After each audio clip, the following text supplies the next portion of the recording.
You are listening to the Lawyer Stories podcast with host Benny Gold. Lawyer Stories was founded in July 2017 on Instagram and is an expanding global network of lawyers and law students sharing their personal journeys to the noble profession of the practice of law. Join us on this podcast as we dig deeper into these stories and hear from lawyers and law students from around the world in all areas of the legal profession. Here at Lawyer Stories, we believe that every lawyer has a story. What's yours? Welcome to the Lawyer Stories podcast with Benny Gold. Today we have a special guest, and we'll get back to her in just a moment. But first, a message from our partner, ClowRail. How many high-value cases did you lose in this past year because your firm couldn't respond fast enough? 81% of law firms say slow response times cost them business, sometimes nearly a quarter of their annual revenue. That's why you need ClowRail in 2026. It's going to be integrated into your case management system, and it's going to help you capture every call, even after hours. Spot high-value leads instantly, respond faster, and gain the insights you need to bring in bigger cases. Join over 3,000 law firms using ClowRail to follow up faster, land bigger cases, and drive real growth. You can start your free trial today. Just message Lawyer Stories. There's a link at the bottom of our podcast caption. And now back to our special guest. Our guest today is Shelby Lodholz, BSN RN LNC, founder of Shelby Lodholz Consulting. How are you? I'm doing great, Ben. How are you doing? Very good. Thank you. Excited to get back on and learn more about legal, about the nursing and everything that you're doing. So just to give you a proper intro, Shelby brings over 21 years of nursing experience across critical care, surgical, and procedural settings, and now works with injury attorneys as a legal nurse consultant, helping them build stronger, more defensible cases from reviewing thousands of medical records. That's wild, by the way, to identifying causation, damages, and deviations from the standard of care. Shelby serves as a true bridge through medical and legal worlds. And what's really cool is Shelby's based in the Omaha, Nebraska area. And you have a journey from a hardworking Nebraska upbringing to ICU leadership roles, trying to give attorneys the real edge now. So welcome. I know that was a little bit long-winded, but hope you enjoyed it. Welcome, Shelby. Thank you. You nailed it. Yeah. So how are things in Nebraska? I love it. The Omaha area. Those are places I only think of or see on TV right now. I know they get looked over pretty, like, oh, it's just the Midwest. But I mean, it's called the Heartland for a reason. Yeah. So it's a great place to be. It's spring, so everything's greening up. And my family, they farm. So, and we're out in the country where we live now. And so everyone's getting into the fields, turn over the soil, and it's beautiful time of year. Yeah, that's great. So let's start from the beginning, because I'm actually truly interested in like what it's like to grow up in Nebraska. You say you're a farm person, which is pretty cool. And tell us a little bit about like your upbringing there in Nebraska. Sure. So I grew up out in the country. We live about 15 minutes northwest of Omaha. And I actually went to a country school, kindergarten through sixth grade. There no longer is country schools, but I did go kindergarten through sixth. How do you define like a country? Is everybody in the same classroom? Well, there was one big white schoolhouse. Yes. And then a separate like trailer kind of thing. Okay. And the rooms were divided into two in the schoolhouse. It was kindergarten, first and second on one side. And there was, I think, probably 12 kids total, and then about 12 in third and fourth on the other side. Then in the other building was fifth and sixth, and about another 10 or 12 there. There was 7 in my class, which was really big for the country school. Wow, okay. I'm just imagining that schoolhouse and Little House on the Prairie still. I'm sorry. Can't get over it. I don't know. I know. I will say my Facebook algorithm's a little weird right now, but I've been seeing that schoolhouse a lot. So that's pretty cool. I mean, that's like really like, do you think people are like, I mean, and I don't really know if you've lived out in like any other bigger city, but is the way of life there just sort of a little bit like slower and like people are kind of like kinder to each other, would you say?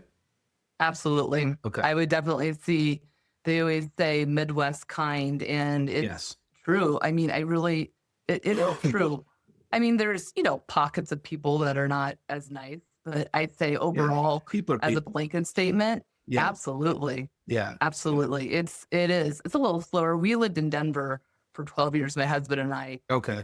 which was faster paced, but nothing like, either of the big cities on the coast or Chicago. But I was so happy to come back after Denver, even though we loved it there. But it's in my roots, to my soul. So it just feels good to be back. That's great. That's great. And so you have described yourself as a farm girl. Like, how did that shape your work ethic? I mean, I can remember, we've always had chores and jobs, but I remember walking through the bean fields with jeans on, long sleeve shirt, and like just heavy humidity. And then your jeans are wet from all the dew and the condensation off the beans. And I was like 10 or 11, and we would walk bean fields, and I'd have a machete, and I would cut down weeds with a machete. When I was like 10 or 11, we'd walk up and down, and that's just what we did. Just a clear path, like you're just going like this? Well, you'd walk down the rows and cut down any weeds in your path. So you take like 4 rows at a time, and go back and forth all the way down. And then my dad and my brother and grandpa, they'd take like 6 rows because they were bigger, whatnot. And we just kind of sweep up and down the field together. And so I've always had a job. I worked from very young, and we're doers, we're workers. We work hard first. How old? When you say you've worked from very young, like can you identify any? I think I believe I was in those fields at 10. Do you think go ahead. I'm sorry. Finish your side. Didn't mean. Oh no, that is just what we did. And we did different things growing up to raise extra money as a family. Like, I remember we would go and sweep parking lots, like, the gravel and stuff that gets built up over winter. Yeah. We go to these parking lots and sweep up all the gravel, put that, take that away for them and dump it. Yep. And then we would also sell wood. So we'd go down to some of our fields and chop up the down trees, bring them back, chop those up, let them rest for a year because you can't sell when they're green. And then we'd take truckloads of wood to people, and a full pickup truckload of wood back in the day was $100. Really? That's what, full. What did you? They were in their Christmas season. You were probably chopping them crazy like crazy. And it was Christmas money. Okay. We did that, and we did that as a family. I have an older brother that's 5 years older. It's just him and I, and my mom and dad, and that's what we did. Yeah. Wow. So, do you think that people who are like working at a younger age, like who learning that work ethic, are just bound to be like just have a really strong work ethic growing up? Like, yeah, definitely. Yeah, I think so. Like I always say, we have 2 boys, and I would say, they've had chores since they were 5. You don't teach a kid chores when they're 14 years old. You teach them when they're young. Right. So they understand responsibility and accountability, and that, they have to take care of their stuff. And those are lessons that will carry on through when they're adults. Agree. So tell us about nursing. Like, what led you to pursue a career in nursing? Well, I've always thought the human body is just fascinating, the anatomy of it and the resilience of it. Okay. And structures. And then there's the caring part. And so I'm a big people person, animal person, and nurturing people and taking care of people just comes naturally. And so I thought, well, why not? Let's give it a go. So went to University of Nebraska for my undergrad, then went to University of Nebraska med school, like nursing. Yeah, wow. And then I was like, yeah, I think I can do this. So I took my boards, and that same day I took my boards, I packed up my car and moved out to Colorado.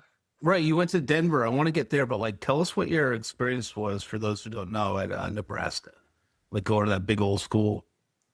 Going to UNL. Yeah. It's a beautiful campus, and it's old, lots of old buildings, lots of history, and it was a great experience. I was only an hour from home, but it was enough. It was a good enough distance to come back when I felt homesick, or just stay down there if not. And it's safe, which is a definite plus when you go to a big, huge college like that, which, parents are always concerned with. So tell us about the move to Denver. Like, why did you go out to Colorado?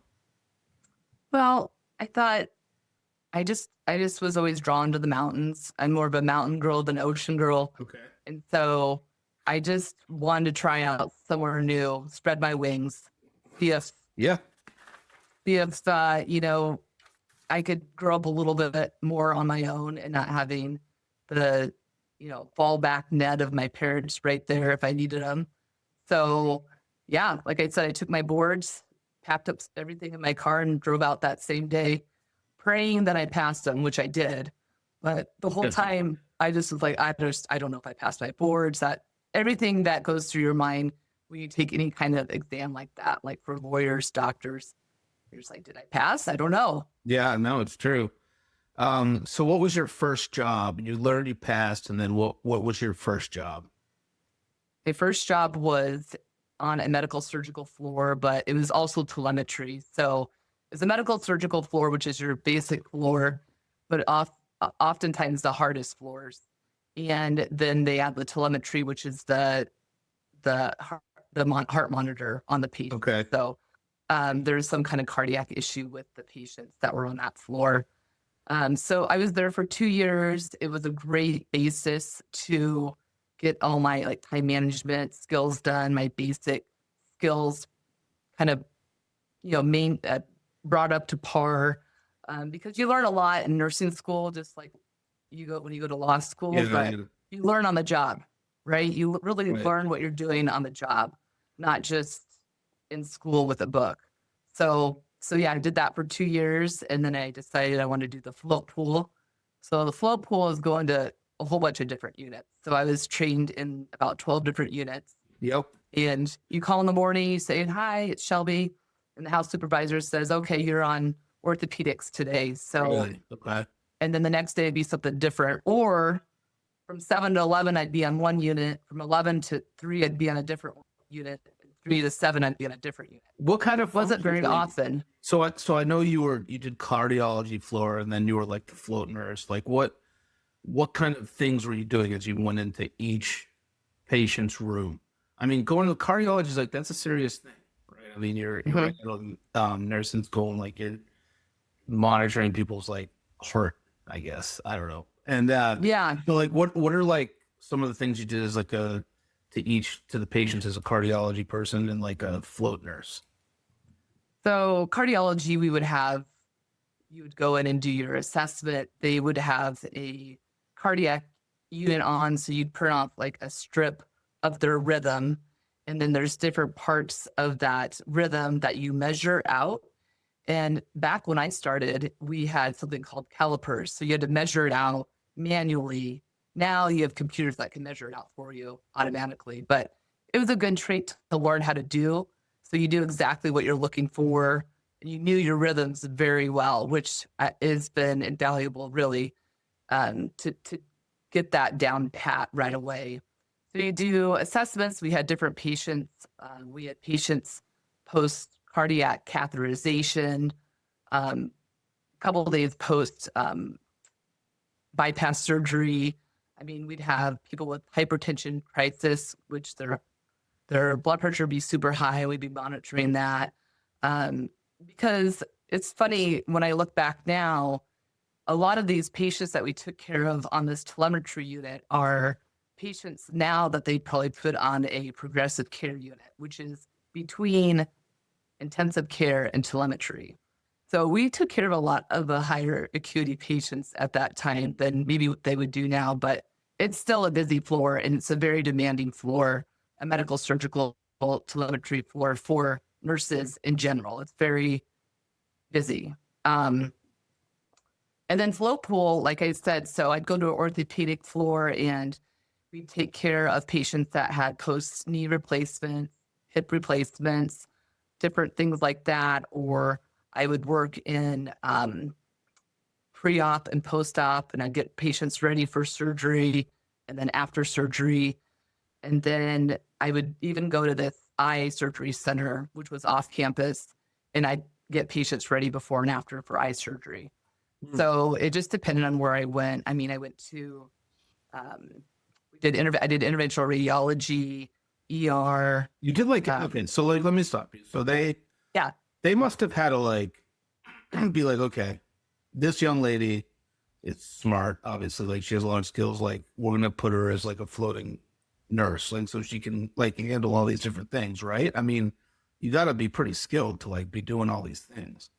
Yeah. And you got to have confidence, and you have to be willing to, That's got to be willing to learn and ask the questions. I mean, I would ask so many questions if I wasn't sure, because I mean, it's your patients. You don't, there's not a lot of, you don't want to err anywhere like that. Yeah. So I figured out who were the go-to people on each unit, who are the people I could trust, who are the people I could go to ask what I thought maybe would be a silly question or maybe something I should know. But I locked those people down. So I knew who I could go to if I needed help or a question. So I did things right on that floor, because there's different little nuances to each unit that you have to remember. But you got to be willing to accept that it's going to be different, and you got to get out of your comfort zone to do it. Yeah, no, which I loved. I loved it. Oh, I could. Yeah, I mean, it sounds like you had an amazing experience doing all those things. Remind me how long you were there, like doing like the nurse thing, like cardiology, and then the floating nurse.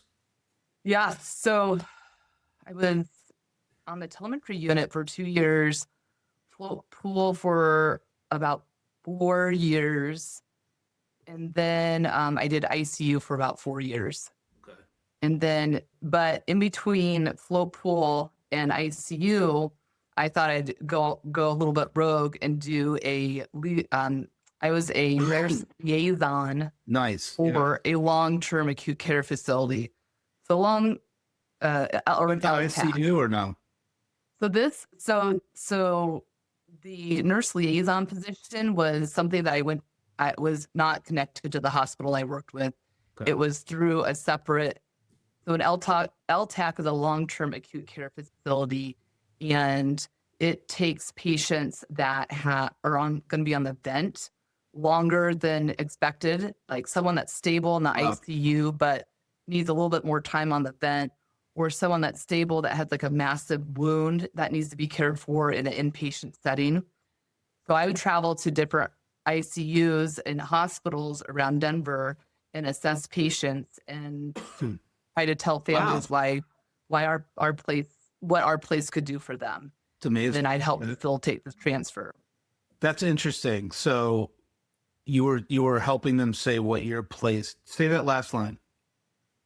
So I told them, what we could do for them, what our facility could offer their loved one in terms of getting better, healing, and getting to rehab and getting home. Did that give you like a taste of sales or something? Do you think? Like it did a little bit. It did a little bit. A taste of like something different, and you're like, you have this set of skills being like a floating nurse, like cardiology, like, and all of a sudden, like you're making this little bit of a transition, right?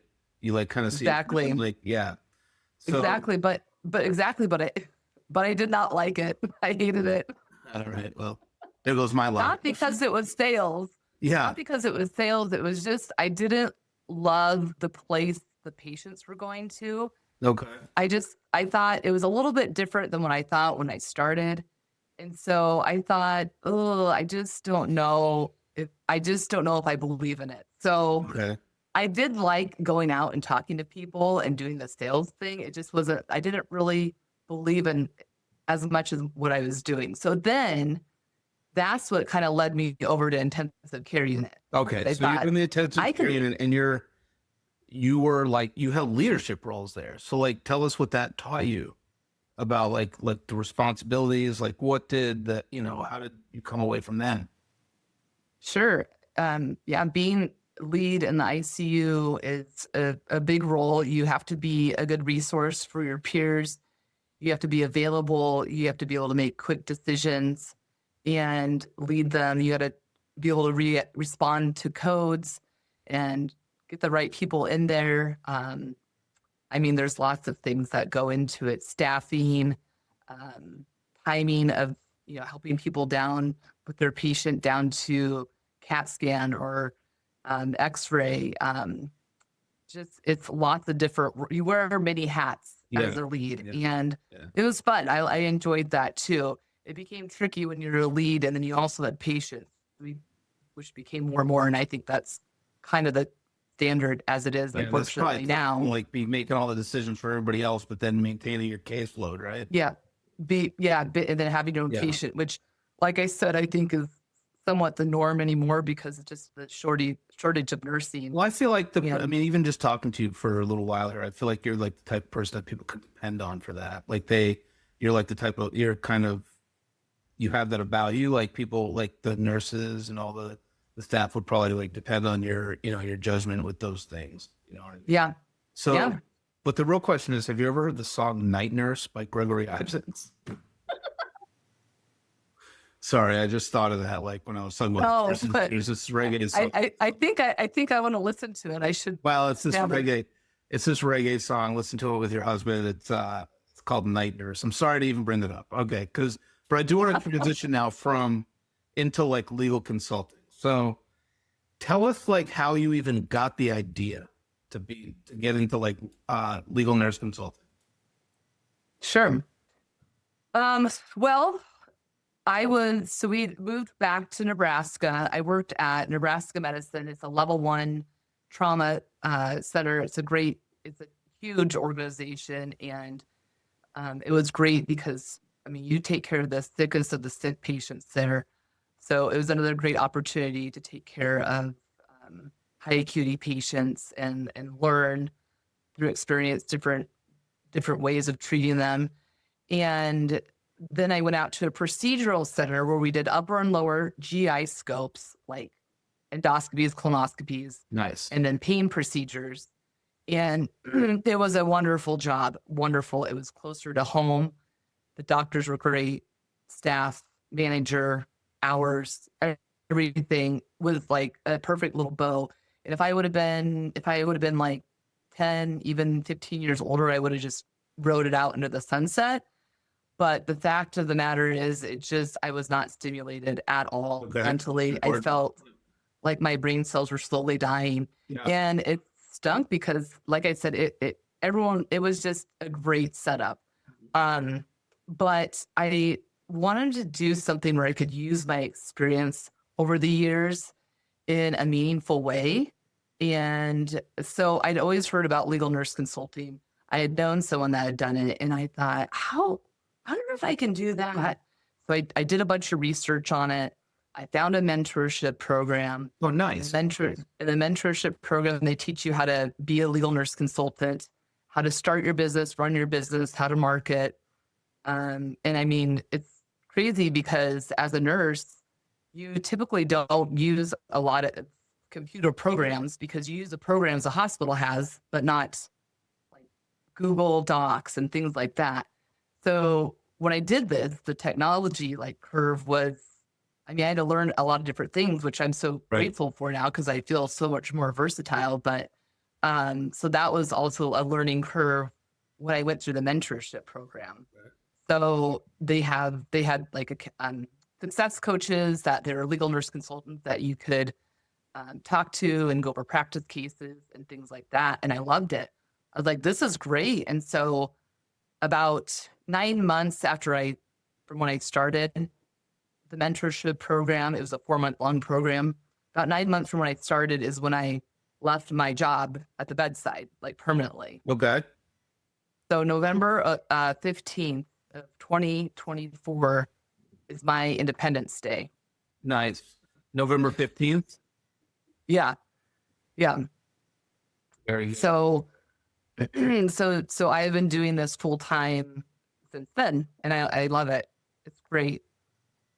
So, and that's when you launched Shelby. I mean, Shelby Lodholz. I had cases, several cases before that, and then things really started to pick up that fall for me for cases. So then that's when I was like, okay, I can replace my income here from being at the bedside to doing this. So how does it all happen? Like, who do you contact? Who are you looking for? Who are your clients? Like, what do you like? Just tell us more about it. So my audience is any kind of injury attorney. I mean, my first case was a workman's comp case. Can I, before you go Then, on, let me ask you, were you ever at all interested in the law? no. Okay. So what You mean, did I ever want to go to law school? No, but like, did you ever like kind of see this coming? Like, how does this happen? Like, because it's a really great niche, and like your position is needed with a lot of PI attorneys. So like, I just want to know like what the smooth, like, you're like, hey, like there's PI attorneys out there that I can actually like help with this. I could fill a gap. Because they need this, and maybe even in the Midwest, there was a big gap. I don't know. Mm-hmm. So was there? Sure. I think it's a big educational teaching piece to it too, because when people see you initially, they're like, oh, it's another salesperson, it's a marketer, it's they're trying to sell me something, but it's an educational thing. Like, hey, let me help you. Let me take those records off your desk. Let me go through them because I like going through them. It feels like something very comfortable because I've done it for so long. Right. And I know what should be there as far as records. I mean, hospitals use so many different systems for just doctor's notes and progress notes. Nursing charting is sometimes on a separate thing that you have to request from the hospital. Labs. I mean, there's so many different parts that go into it. Mm-hmm. If you don't know, you don't know what to ask for. And that's, I mean, a big part of it is, I mean, if you haven't worked in between those four walls at a hospital, or I guess if you've done thousands of cases, but there's a lot of space in there, a lot of space for gray area. And so, it's like, let me help you. Your specialty is the law. That's what you're a genius at. Let me help you with the medical side. Let me help you with medicine, because that's really intimidating, is all the language, all the medical terminology.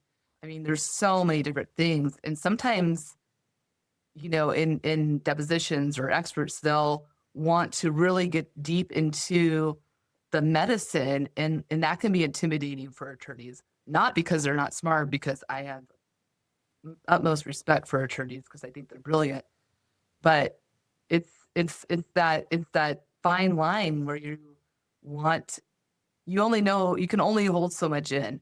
You can only know so much as an attorney with all the medical terms. So it's like, let me help you. Let me write this out. Let me explain this. Let me show you so you can have a strong, what you're talking about when you go into this case. Shelby, like, where did you get the idea for it, though? The idea for what? Like lawyers, like working with lawyers. Well, because I did some research on it, and that's my audience. That's my audience to help to translate like medical lingo into layman's terms.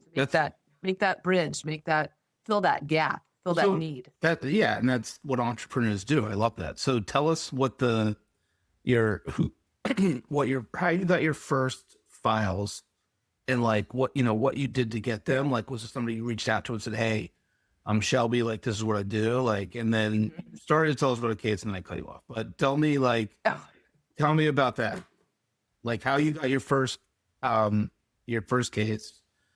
Sure. And how it went. Sure. So my first case, I reached out on LinkedIn, and a lot of people have a hard time with LinkedIn because you have to really dig in and be present for a long time before you start noticing the seeds that you planted long ago are starting to bloom. So I've been reaching out to several attorneys, and on LinkedIn messaging, I made my connections and did my messaging. And just this one attorney, I said, hey, I just noticed that you have an all women's attorney firm. I am like, I think that's really cool. Let me know if you want to have coffee or something like that. It's awesome. She messaged me back and she said, hey, she goes, you are just who we're looking for. We were That's just awesome. Oh, that's talking. nice, right? And I was like, gosh, it didn't feel like that was that hard. I mean, they didn't all come like that, believe me. Right. But that solidified, like, I can do this. I can reach out. I can tell these attorneys how I can help them. I can show them how I can help them. Yeah. And it just clicked. I was just like, it just reinstilled that, that confidence that you need. I give a lot of credit to you for doing that. I mean, I think that's a bigger deal than people think. Like being able to reach out to somebody cold on LinkedIn, and, tell them what to do. And like, I think that's, are you only doing this in Nebraska, by the way, or are you able to do this virtually? Virtually. So that's the great thing. We can practice, or we can go to any state. So I have attorneys in California, Tennessee, Florida, you name it, Nebraska, Kansas. I mean, you name it. So it doesn't matter. You just have to know the certain rules in the jurisdiction that the case is in. All right. So this lady gets back to you on LinkedIn. You decide to meet up for coffee. This is like one of the first people you meet. It was kind of like on LinkedIn, and like I'll say something about LinkedIn later, like whatever. But anyway, so that's really cool. So tell me about that situation. What happened? It just felt so organic. We met, we had coffee.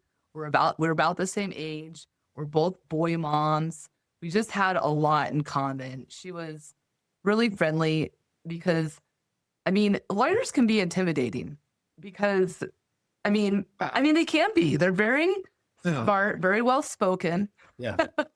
All right. Well, that's typical response. But I mean, as you know. No, I know what you mean. Okay, go ahead. As a stereotype, that's how I see lawyers because, I mean, they have a way with words and they're just smart.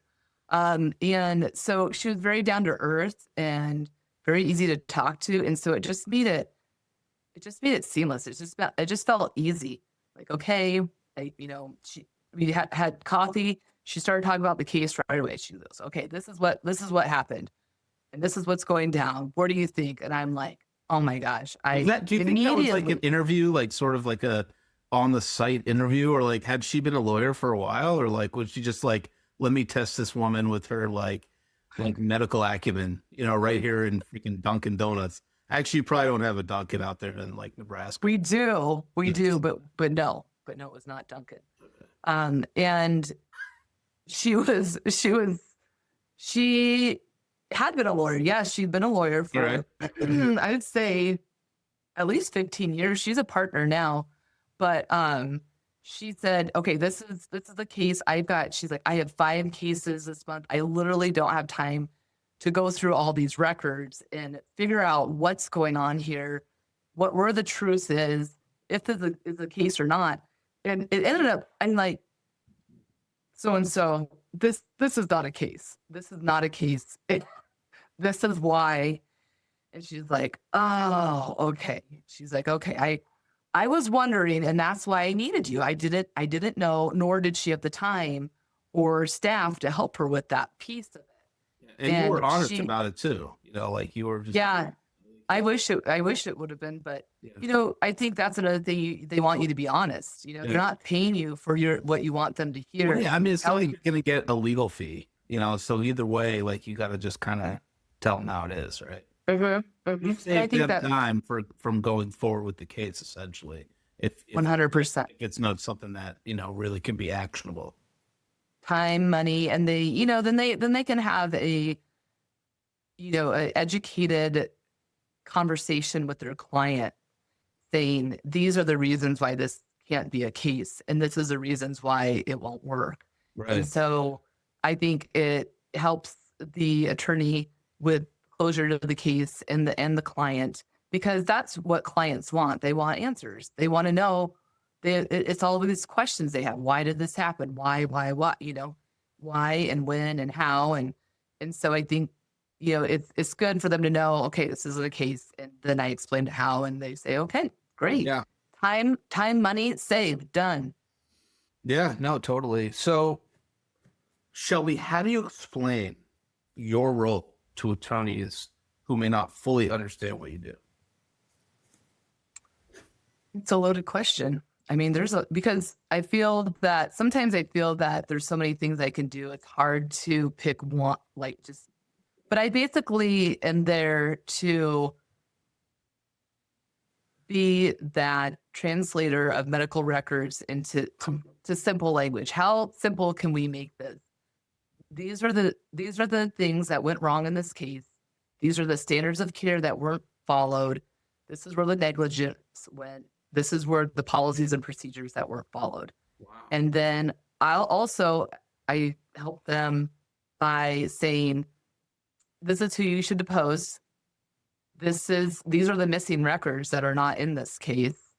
And tell them what policies and procedures to ask for production. And I find expert witnesses too, which is a big part of what I do. And by the way, do you still work with that other group that you met with at coffee, at all, or no? Are you? So they're not really a big injury. They're not an injury firm at all. Yep. It's kind of this random case she had, but she gave me 2 referrals from that, which I got cases from.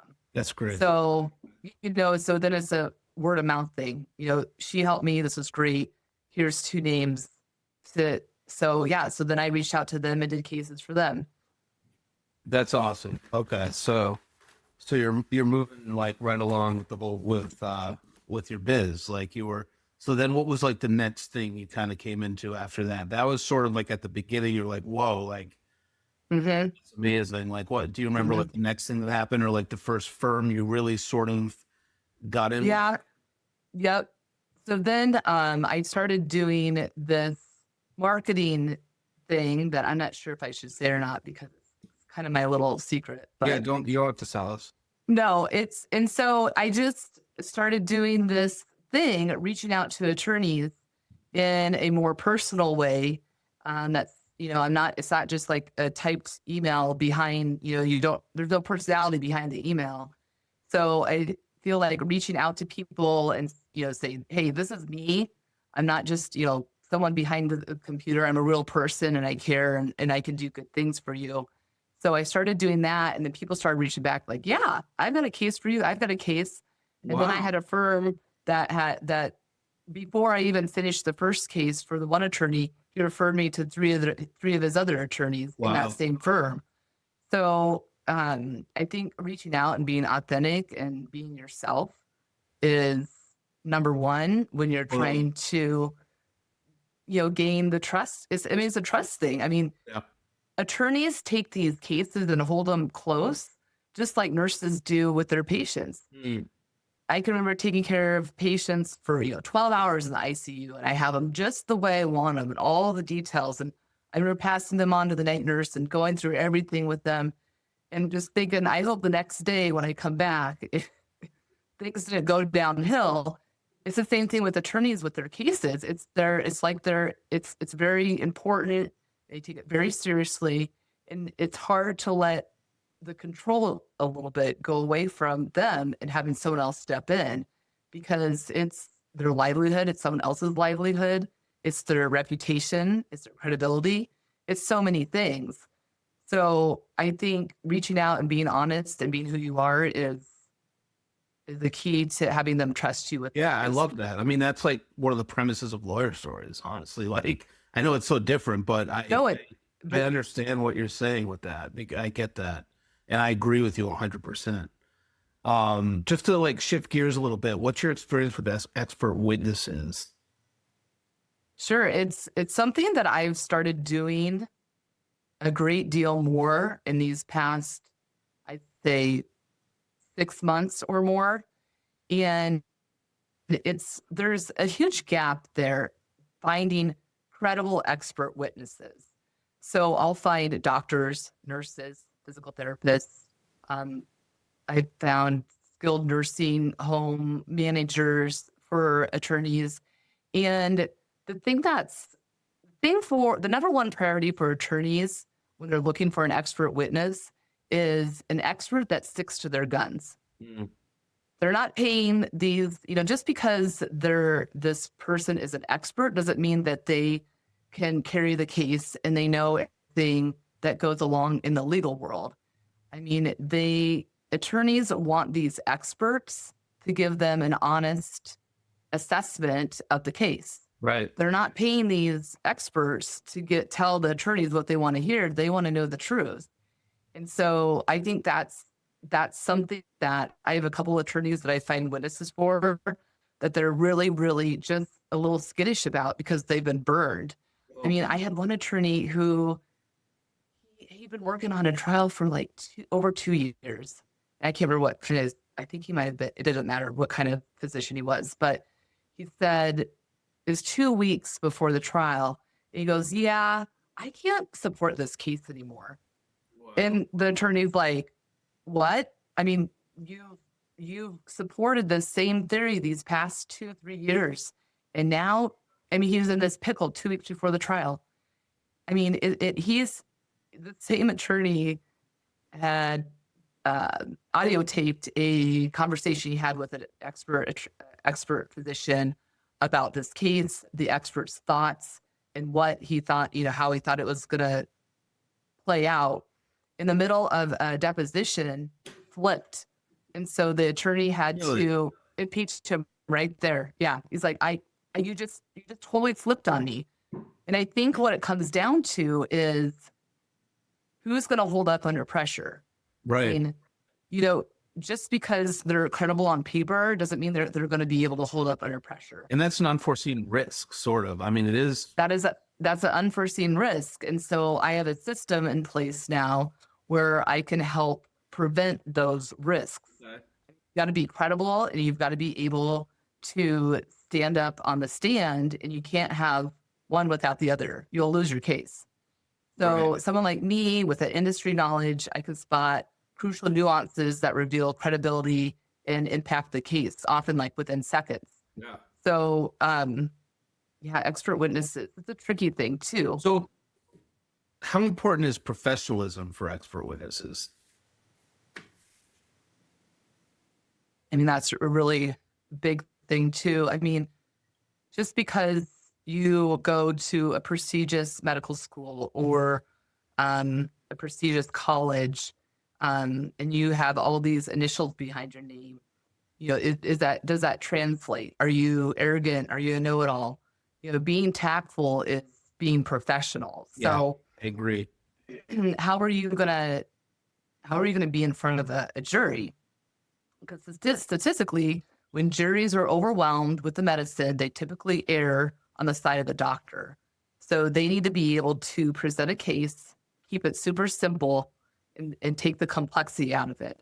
Because that's what the opposing counsel is looking for. They're looking how they can complicate things and turn it, twist it, and the jury is like, what's going on? You got to have that expert that can be like, okay, this is what happened. This is what went on. Period.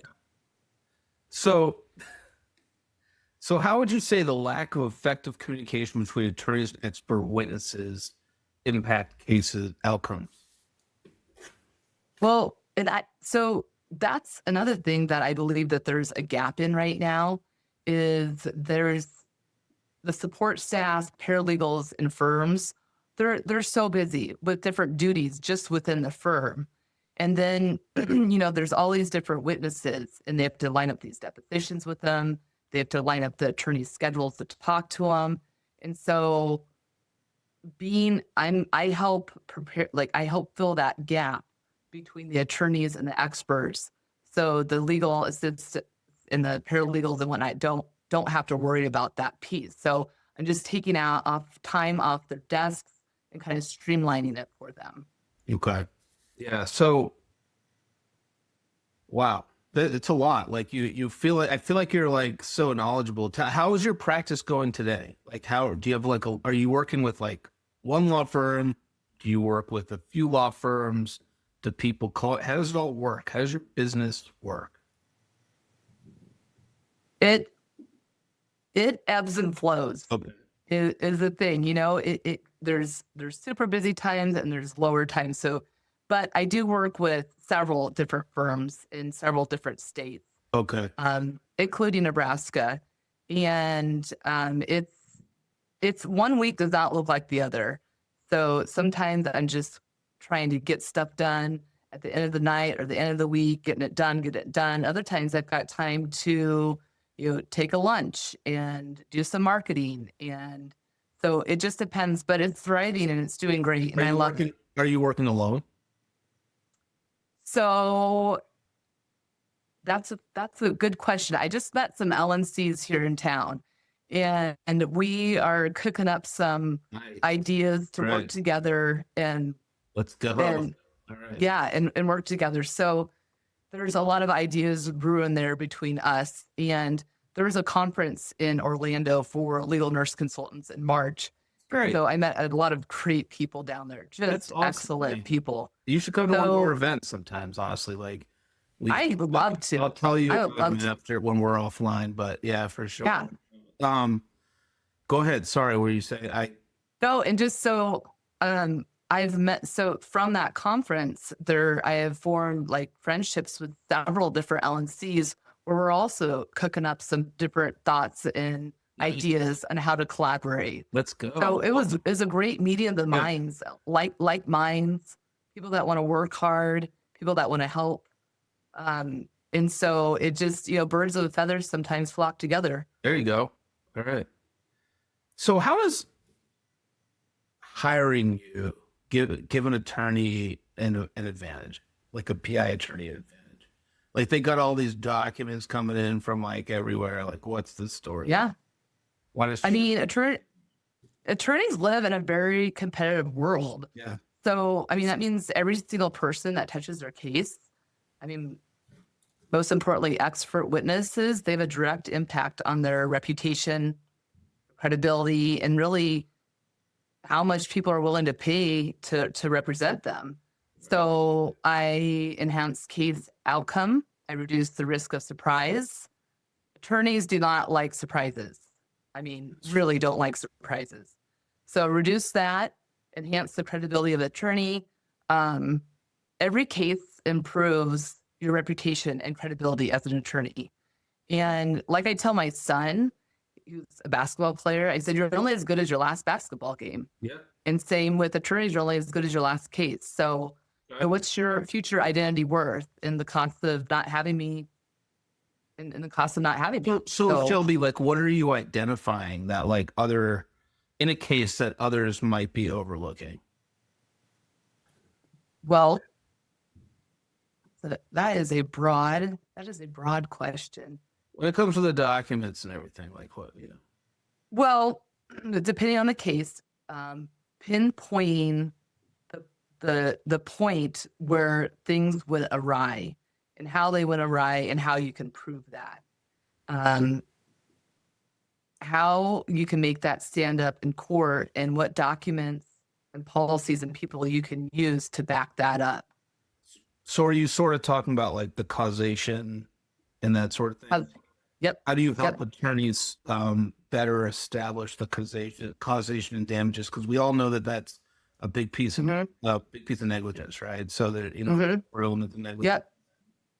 I help line up the medical events to the causation, liability, and damages. I help kind of pinpoint that and mark that out for them.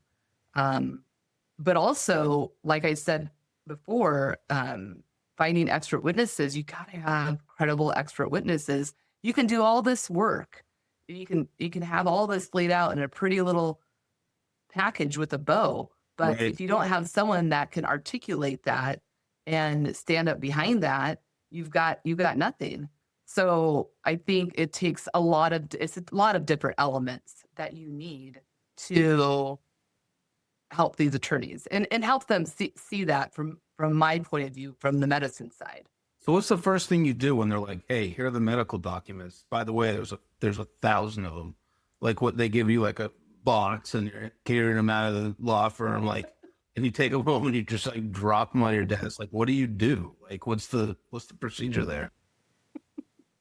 Yeah, and dust, Maybe it and doesn't work everything quite flies, like that, dust and everything flies off of them. Yeah, maybe it doesn't work quite like that, but is that like kind of how it works? Well, luckily, I mean, everything is digital, luckily. Yes. And we've got different programs to go through them and like bookmark them. Like I would come back to that. That's a good point. And then you build a report. Like I have most of us have big screens, and I have my reports on one side or my records on one side and my report writing on the other side. And I can go back and forth and line it up. And so most of the time, they're not in chronological order. 100% of the time, you're never going to have all the records. And you need to figure out, okay, how am I going to attack this? So I usually just go from front to back, like top to bottom, just go through them all. Sometimes you can get through a whole bunch of them at a time. But they tell you like what they're looking for. Like you have a little meeting with the attorney. They're like, hey, we're looking for this. Like this person says they hurt their shoulder, but like, we don't know. Like, can you examine it? Like read the thing and. Yeah. So attorneys are all a little bit different in how they approach it. So some just say, literally, here's the name of the case. Here's the records, go, literally. But with those, they give you the complaint sheet, so you can kind of see what they're talking about. But if it's pre, then they'll say, okay, this is what they think happened. We're not sure. And a lot of times they don't want to give you a lot of information because they don't want to, you don't want to have a biased opinion of what's going on. Yeah. Oh, this person's just trying to, squeeze a nickel out of someone. But no, but seriously, they say, okay, they kind of keep it short and sweet. This is what's happening. This is what we're representing. Give us your opinion on A, B, C, and D. Would you say? Then go ahead. So sometimes they want a merit review. So they haven't even, filed yet. They're like, is there any weight here in this case? And so then if there is, they say, do a chronology. And then if so, can we find experts? And if so, who should we depose? And if so, and then you kind of add down the list of what they want. Yeah. Would you say LNCs, do you guys bill like hourly or by case? So majority hourly. Hourly. Okay. I know some people are going to flat rates. I think a lot of physicians sometimes, I think it's trending a little bit into flat rates. Per case? I do hourly. What's that? Per case? Yes. Okay. Yes. Do you ever get called to the stand or no? You're not getting called to the witness stand, are you? So I'm behind the scenes. I'm behind the scenes. And so I'm not an expert witness myself. Okay. All right. Gotcha. So I want to switch gears again. Yeah. Tell me about AI. So you're talking about going through like millions of these documents, like, they give you the box, you're walking out, you're like, man, I need do you have like the cart with the wheels that I could wheel all these documents out? These are all the medical documents I need to wheel out. You put them in your Nebraskan, SUV that you have there because a lot of people in Nebraska might have them. I'm just kidding. Uh-huh. So you had... Well, there's a lot of SUVs and trucks. You better believe it. Yeah. I mean, look, I have one too. I'm in Central Mass. How the heck would I drive through the snow? I was so pumped to get us to, because I had a car and was like couldn't get to my apartment. It was like going up the hill. I had to go another way. So anyway, so you go out to your car, you bring them out, you put them in, you go home. You're like, oh my gosh, this is like 5,000 documents. Then like enter AI. So like, what are your thoughts on using AI, on attorneys using AI for like the medical aspects of the case? Like, does it help you? Oh, AI. Isn't that the topic of today? It is. And so it depends what you're doing with it. So, if you want good legal advice, what would you say if I told you I went to AI to ask for legal advice. Not good, right? Well, Well, I mean, look, you want to check the citations as a lawyer. I mean, some of the stuff can be okay. Like, I always say, like, this is weird, but like when I use like Chat GPT or something, I'll say like, don't tell me what I want to hear. You know what I mean? Because you feel like they're just going to tell you what you want to hear. But yeah, you got to check the citations. So there you go. You're onto something. so, I mean, listen, AI, it's a fantastic tool, right? I mean, I don't think any of us that use it can say, oh, it's no good. I mean, it's a great tool to have.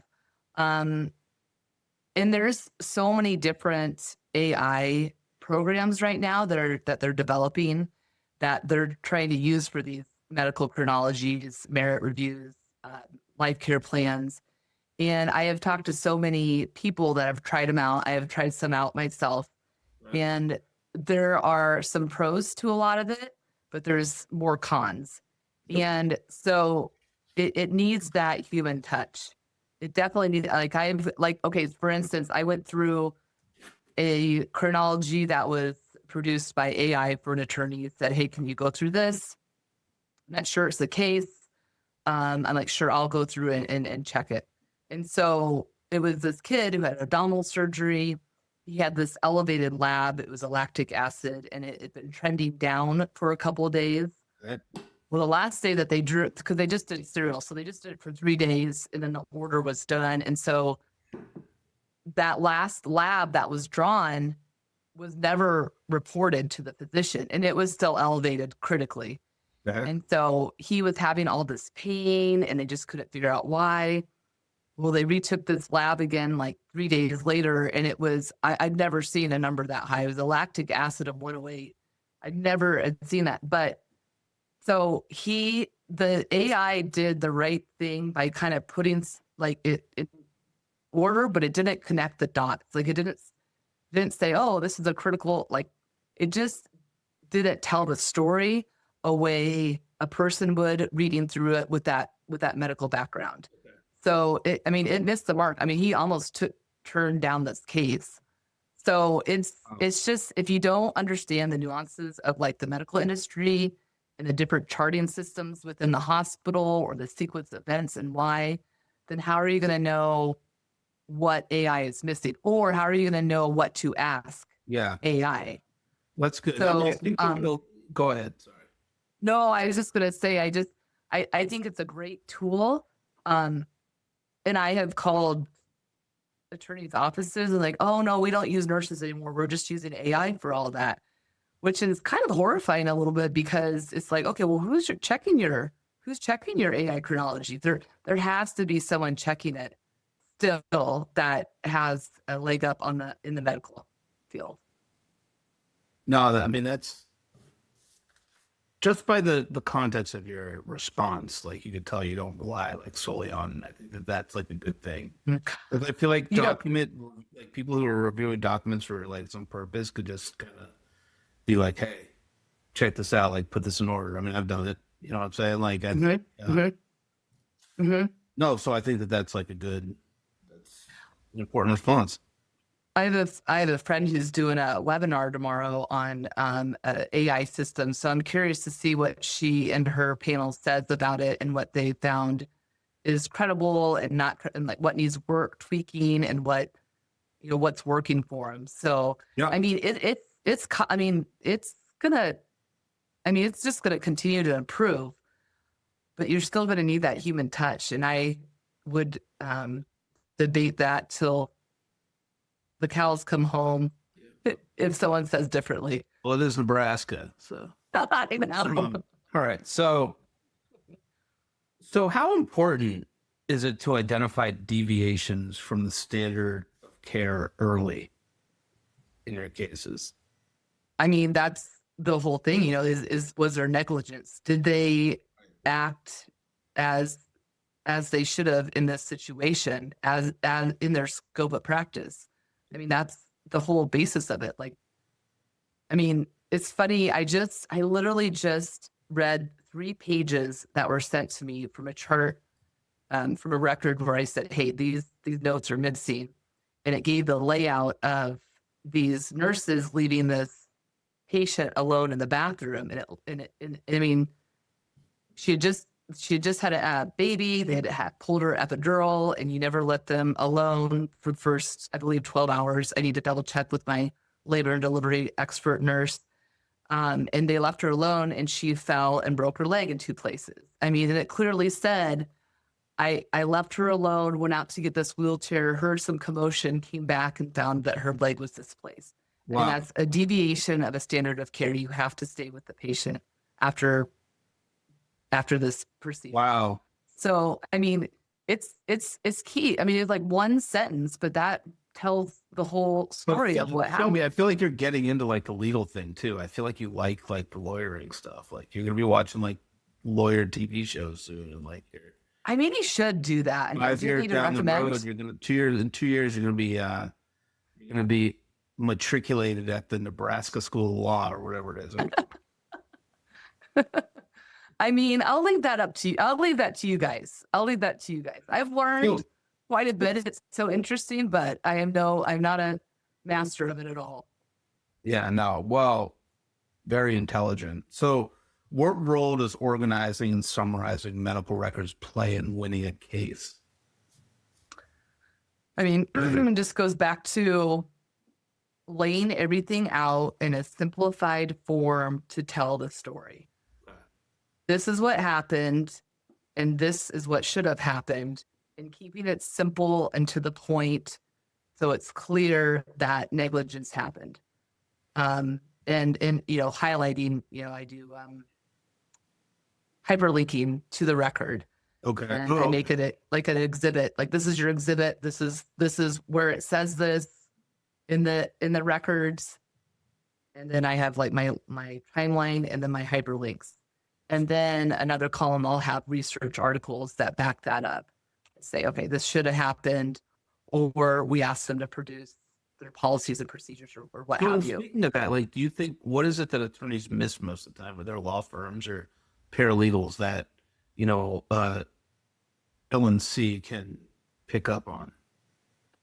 Well, like I said, the paralegals and the support staff at firms they have so many duties, and they are excellent. I could never do what they do.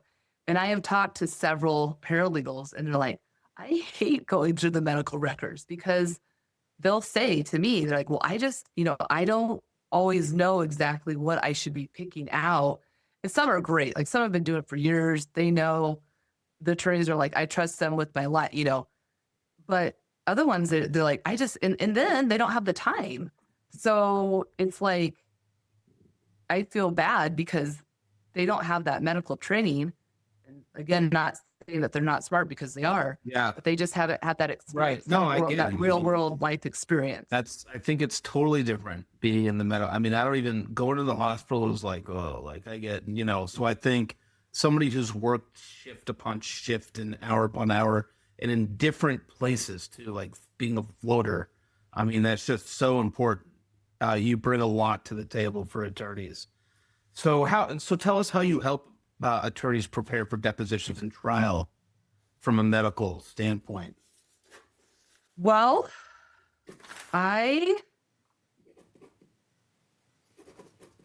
depends on the case. I have not done a lot of that, to tell you the truth, but it is something that I would like to get into. I would like to go to I've never been to a deposition, and that's on my list of things to do. Okay. So I would love to go to a live deposition, but something that I think I could help attorneys with in depositions or even in trials is when they get into the medicine a little bit more deeply, and they get a little bit like, okay, what are they talking about? Then I could be that. I'm like, okay, this is what they're talking about. This is, if you lost them in this area of what they're talking about, this is like, I just translate it for them. Or while we're going through the deposition, think of more questions for them to ask.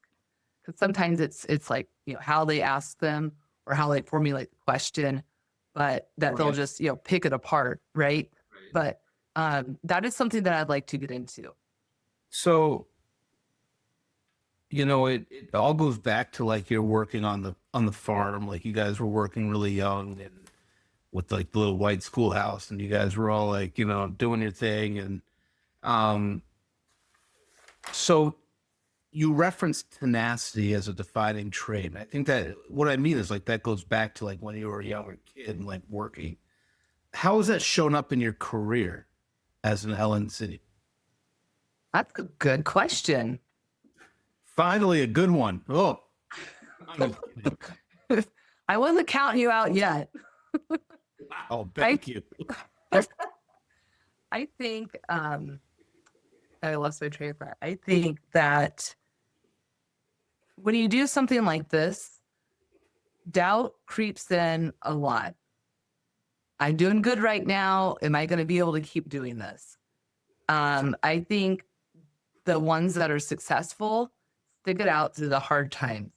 And that fear that creeps in, that doubt that creeps in, they figure out how to pivot and go a different route or try something different instead of doing the same thing over and over that's not working. And making sure that you have 2 feet in the game and not want, like, I never said this. I never said, if this doesn't work out, I can always go back to the bedside. I never said that. I said, no, this is going to work out. I will do this if it kills me. No, but I've always said I'm gonna do this through thick and thin and get it in. And you didn't even work for anybody. You just did this on your own. Like, it's not like you worked for a company doing like legal. Right. Yep. Right. A lot of us are independent. Yeah. No, I know that. Yeah, that's wild. I mean, it's very brave, but you bring a lot to the table. You bring a lot of value, I think, for what you know, because there is a lot of medical things, especially like you talk about, involved in the causation, and really like putting that into your case and like making like, because you have to make sure your client is to see like when he's injured and how long it's gonna the injury's gonna be, and it might take a while for the client to feel the injury and like that sort of thing. And right. It's I think LNC is very, very important. Right. A very important role. Another thing that I may go into eventually, not, but maybe for another time, is life care planning. And that's kind of what you're talking about. Like, someone has this traumatic injury, they have an amputation or a traumatic brain injury, and their life's permanently changed forever. These life care planners, who are typically nurses, sometimes they're occupational therapy, they can be other things first. They'll come in and they'll say, okay, this person's going to need this modification to their house, their car, their recreational activities, their job. And they go through and they plan this individual's life out until, at a certain age, and saying, okay, this is everything they're going to need. And it's all from this one traumatic accident, injury from at work or the fault of someone else. So that's a whole interesting other topic we could discuss at some point, but yeah, also a very needed one that attorneys need these days. Yeah, no, for sure. Is there anything we missed today that you were hoping to talk about, Shelby? I don't think so. We covered a lot of ground. Impressed. Yeah, hell yeah. Wow. Okay, so is there anything else you wanted to say before we kind of close it out? I think you'll put down all of my contact information. Yes. And how they can get a hold of me and book a call and get this going. Like, that's one thing, is I'll get attorneys like, okay, I need this kind of person in 5 days. And I'm like, what? Okay, I can do it. I like a good challenge, but call before it's the end of the timeline. Yeah. Call now instead of like when you're up against the clock. Right. That happens a lot. Right. Well, I could just see that. I know, because they think it's so many cases for them, and they could just throw it at you and be like, stay up for 48 hours and just like get it done. I could. I'll do it, and I've done it. I bet you have. I've done it. Well, hey, working at the Little House on the Prairie when you were 5, I mean, you have tremendous work ethic. I mean, the Midwestern kind of work hard, get it done attitude. I love it. I think it's totally important. You did a great job. Thank you for shedding a light on everything you do. I hope you enjoyed our session today, Shelby Lodholz. I love it. Thank you so much for having me. This was so great. Yeah, for sure. Great. Stay right there, please. Okay. Everybody else, thanks for tuning in. Wherever you are in the world today, enjoy yourself. Cheers.